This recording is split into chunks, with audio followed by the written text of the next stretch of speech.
Hi, my name is Zachary Towne-Smith, and I'm here to introduce you to personal flow design. That concept may be a little bit foreign to you, so let's take a look at what we're talking about when we talk about personal flow design. Probably we should talk about flow first. I'm sure you know what personal means. This is designed to be a process that you will undertake with yourself. I'm available for one-on-one coaching throughout the process, and I want this to be accessible and available to as many people as possible, so I'm doing everything I can so that you can do this on your own. There may be some moments when you want some coaching, and again, I'm available to help you with that. But for the most part, this will be individual process. Flow is something that's been talked about for probably all of humanity's history. This idea that we can get into a state where everything comes almost effortlessly. It's one of the central concepts of Zen, that we can slip into this state where we're not resisting anything and therefore manifesting everything that we truly believe and truly call into our lives. So there's a couple ways to look at flow. Mihai Csikszentmihalyi is a Polish-American scientist who has described flow as this state. Flow is, for him, this somewhat effortless place that athletes and artists and scientists get to when they're creating at the top of their game, seemingly effortlessly, without any sense of time. And these states happen. They happen because of practice, they happen because of dedication. There's lots of things that lead to these states happening. But they are states that one can come into and move out of. Another way of looking at flow is the idea of flow consciousness. My friends at the Flow Consciousness Institute talk about this being something that we can slip into and stay in through some very conscious ways that we adapt our mind to not hold on to anything, to allow things to come, to always follow our instincts and our highest excitement. These are just some of the things that they teach people to do in their Flow Consciousness Institute. It's a really beautiful way of looking at flow. And design is something that we're going to look at. We're going to look at ways that you can design your flow. Design thinking is a very important piece of this process. It's the idea that the scientific method works for science. It's a hypothesis-driven formula that allows you to disprove a hypothesis, and by doing so, move toward the truth.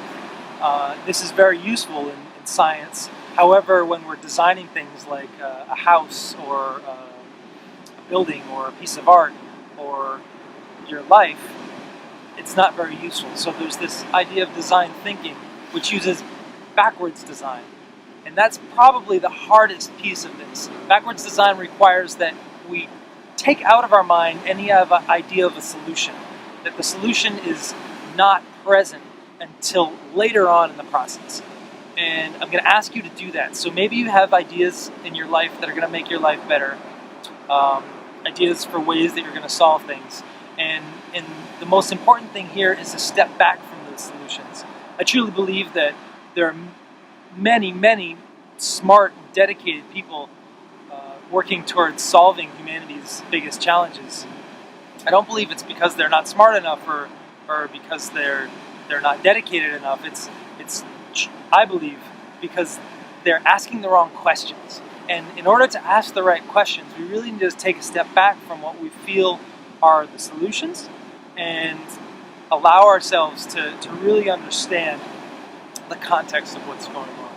So throughout this process, I really ask you to hold off on any decisions you've made about things you want to do, or exploring how things are going to happen, or even worrying about, I don't know how this is going to happen. That's okay. Part of this process is going to tap into your creativity, and that creativity requires you to be comfortable with the uncomfortability of doubt.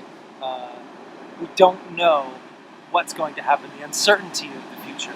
Those are things that we embrace when we're going through a creative process. And this is inherently a creative process. Creative problem solving is a huge part of this. And creative problem solving looks at two particular ways of thinking that we need to leverage for our design of our flow. These two kinds of thinking are a divergent thinking, which I call lunar thinking. It's when we're dreaming, it's when we're playing, it's when we're being absurd, it's when we're allowing our subconscious mind to float up and bubble up because we're loosening our control over what's being said or what's being felt or what's being expressed. That lunar thinking needs to be paired with solar thinking or convergent thinking. The idea that we use our logical brains, our prefrontal cortex, to decide and judge which of all of these multiple ideas that we've generated through a lunar process are the best ones. This may be more familiar to you as brainstorming. However, brainstorming, as my friend Tim Herson says, is like cholesterol. There's good brainstorming and there's bad brainstorming, and most of us only know the bad kind.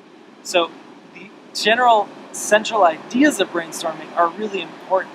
They're the idea that we separate our lunar and our solar thinking. First, we're doing this lunar thinking, this expansive thinking. And when we're doing it, we're not allowing ourselves to judge what we're coming up with. We're simply allowing the ideas to flow. And what often happens is that we're doing both at the same time in our lives. So we're thinking, where can I film this video? I could film it on the beach, or I could film it, but no, I don't want to film it on the beach because the waves are going to be too loud and there's going to be dogs looking at me and people coming by. So I've expanded my possibilities, but I've immediately cut down, I've solared my lunar by limiting possibilities even before I really truly explore them. So the idea of separating our thinking is to allow ourselves to generate multiple possibilities before we go ahead and then begin to cut them down. So we'll be doing lots of activities to help practice our lunar thinking. Solar thinking, the idea of convergence, is something that we're pretty used to. We're taught from a very early age to say logical things, to say the right thing. However, we don't get much of a chance to practice this lunar thinking. So I'm really gonna push you out of your comfort zone with this idea of lunar thinking.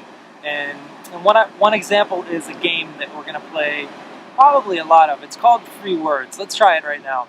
The idea of free words is that I say a word, any word, a random word that comes to my mind, and then you say a word. Again, a random word. It doesn't have to have any relationship to the word I say. So you and I can play right now, even though you'll feel a little bit silly speaking to your computer or your phone or wherever you're watching this video. Go ahead, laugh at yourself. It's part of the process. So I'll begin with a word, then you're going to say a word, and then I'll say a word, and then you're going to say a word. Remember, no relationship. Say the first thing on your mind. The only important thing about this game is speed. So I'm going to begin.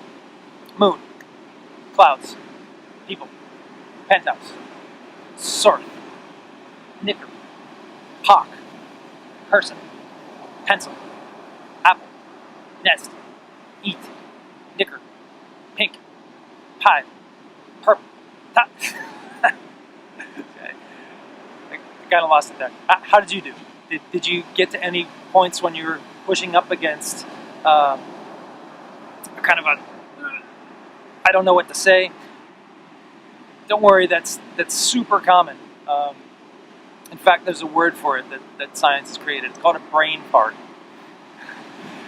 These brain farts happen because we're so used to controlling and censoring what we say, right? And this game can actually bring you up against some very ingrained personal belief systems that tell you what you can and can't do.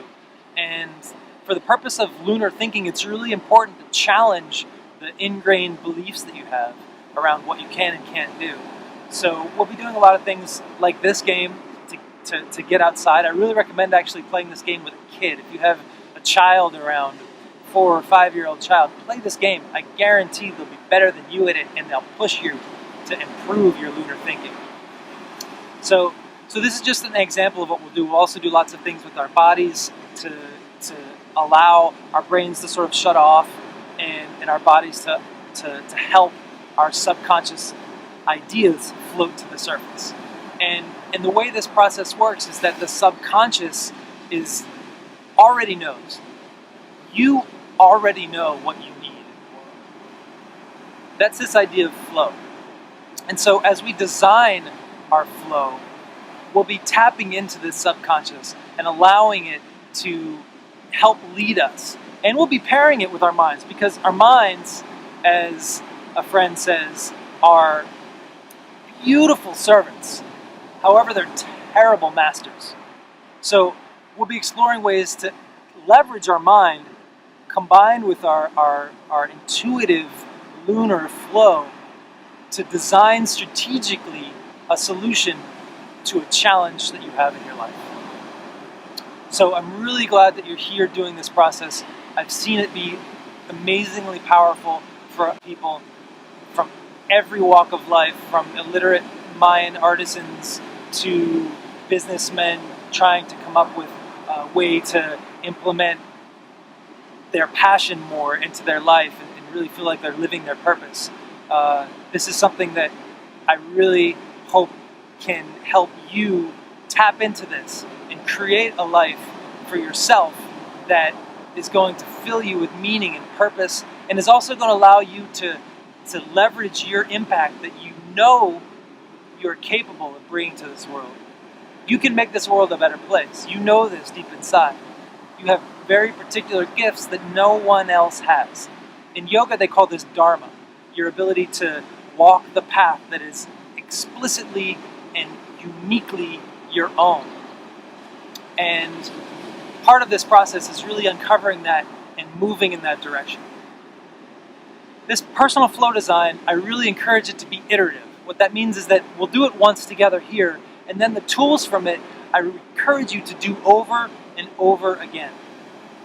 Also, we'll be developing this strategy with very clear indicators and action steps and time frames, so that you'll be able to monitor and evaluate your progress. And if you don't make the progress you expected to make, this personal flow design is actually a beautiful tool to understand why you're not making the progress you placed for yourself. So it's really powerful, and I encourage you to use it in as many ways as you can, whether it's figuring out where you're going to go for a vacation with your family, or what you're going to eat any given night, or something as deep as how am I going to change the way I'm working and interacting with the world so that I find more inspiration and feel more purposeful in what I'm doing.